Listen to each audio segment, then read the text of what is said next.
Thank you so much, Jason. Let me at the outset congratulate David and Jason and everybody at Maccabi London Brady for yet another truly outstanding year. It's not just providing facilities for sport and health and fitness for thousands of people, but actually Maccabi London Brady gives a direct contribution to the strength of our Jewish community. It's one of the greatest entry points that we've got. Through sport, so many men and women are connecting with our community and connecting with their Jewish roots. And that's why I'm a huge fan, that's why I'm here today. And even though we haven't yet had a Spurs player for some time, nonetheless I will continue to support to the very best of my ability, because I think that this is a simply brilliant organization, well worth the maximum support that you can give to it today. 2 years ago I spoke about a few sports in general.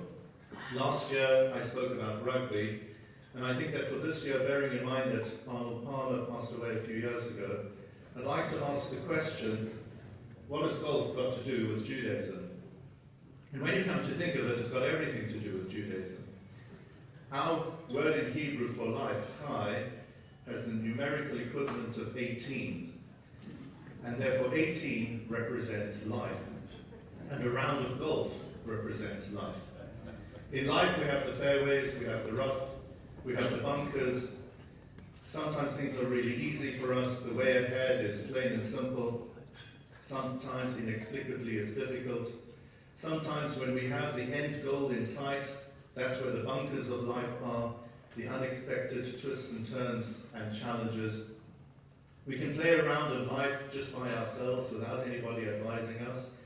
We can try to work things out ourselves, or we can have a caddy. And for us, we've got the ultimate caddy. It's God speaking to us through the Torah. And either you can go for that, or you don't have to. It's totally up to you. But often if one ignores such advice, one pays for it at a later time. And then as well, we have opportunities where nobody's looking to be possibly tempted to cheat a little bit, to move the ball into a more favourable position, or to mark your card in a different way, thinking that nobody's watching. But in reality, there is an eye that does see all. And ultimately, when we enter into the heavenly clubhouse, we have an opportunity for our card to be marked, and for our round of life to be judged. And actually today, there is a person who's foremost on our minds, because during the night Shimon Peres at Ramali Bracha passed away. He had a simply amazing round of life.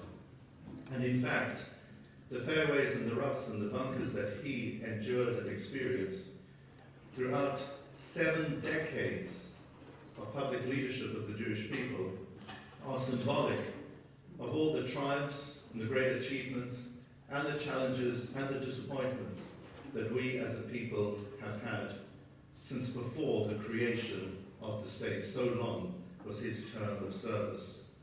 And as we reflect on Shimon Peres' life, we realize that right now he has entered into that heavenly clubhouse. His card is being marked.